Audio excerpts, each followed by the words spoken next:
Alhamdulillah, wassalatu wassalamu ala rasulillah. Me emrin e Allahut, të gjithë mëshirshëm, të mëshiruesit, falënderojmë të madhin Zot, Allahun xhalla xhelalu. Mirësi dhe bekimet e Zotit qofshin profetit sallallahu alaihi wasallam.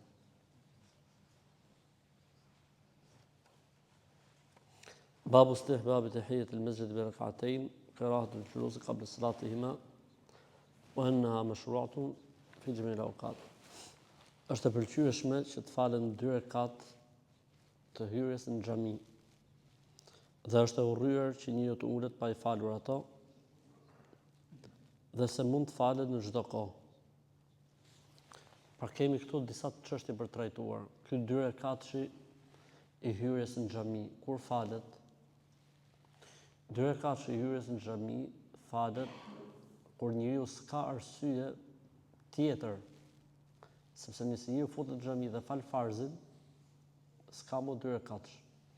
Nëse njeriu futet në xhami dhe fal sunetet e namazeve për shembull, s'ka më 2 rekatsh. Nëse njeriu futet në xhami dhe fal namazin e duhas, s'ka më 2 rekatsh. Nëse dikush mori abdes dhe fali sunetet e abdesit, s'ka më 2 rekatsh. 2 rekatshi hyn në fuqi atëherë kur njeriu s'ka arsye për të fal namaz dhe do më ul në xhami, kushti i dytë. Pra nëse dikush kalon në xhami, nëse dikush vjen merr një libër dhe ikën, mrena në xhami, për shembull, ose do të trasë dikën në xhami, pa më nuk do më ul, nuk ka 2 rekatsh. 2 rekatsh është atëherë kur njeriu s'ka arsye tjetër me fal namaz, dhe e dyta kur do më ul. E treta, kur falet ky 2 rekatsh? Ka problem me kohët ky 2 rekatsh apo jo? Ka një mendim që thotë ky 2 rekatsh s'bën më u fal atëherë kur janë kohët e ndalesës. Më saktë është se është namaz me arsye, domethënë ti ke arsye për të. Meseleja e fundit, cili është gjykimi për këtë lloj namazi? Se është sunet apo se është vajxhib? Ka 2 mendime. Mendimi që është vajxhib dhe detyrë është më i afërt, sepse pejgamberi sallallahu alajhi wasallam ka raste që i ka ndaluar njerëzit. E po të ishte sunet, nuk i ndalonte. Për shembull, pejgamberi sallallahu alajhi wasallam ka qenë duke mbajtur hutbën e xumas dhe ka ardhur dikush është ul. Pejgamberi sallallahu alajhi wasallam ka ndërprerë hutbën dhe i ka thënë: "A i falet ti 2 rekat?" Ka thonë jo, ka thënë çau fali.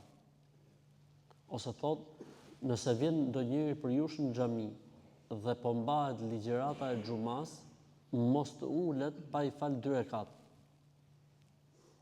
Ndërkohë që dëgjimi i hutbes, çfarë gjykimi ka në Islam? Vajxhib, se është urdhër kuranor. Atëherë si mund prishet një vajxhib në emër të një suneti? Vajxhibin nuk e hedh poshtë vetëm si një vajxhib ngjashëm me të. Pra nuk mund dalë suneti mbi vajxhibin. Hadithi tjetër thotë, nëse vini xhuma dhe po mbahet ligjërimi i xumas, mos ulni pa i fal 2 rekat të lehta. Pra me kuptimin më zgjat, po shpejt, domethënë. E rëndësishme është mos më ul në xhami pa fal 2 rekat namaz. Le të shohim hadithin. Buqatada Sulemi radhiyallahu anhu tregon se dërguari Allahut sallallahu alaihi wasallam ka thënë: "Idha dakhala ahadukum al-masjid falyarka rak'atayn qabla an yajlis."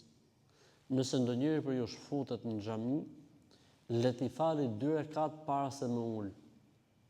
Pra nëse ti fal farzin, je në rregull, nëse ti fal sunetin në rregull. Nëse s'ke çfarë me fal, mos ul pa i fal 2 rekat namaz. Wassalamu alaikum wa rahmatullahi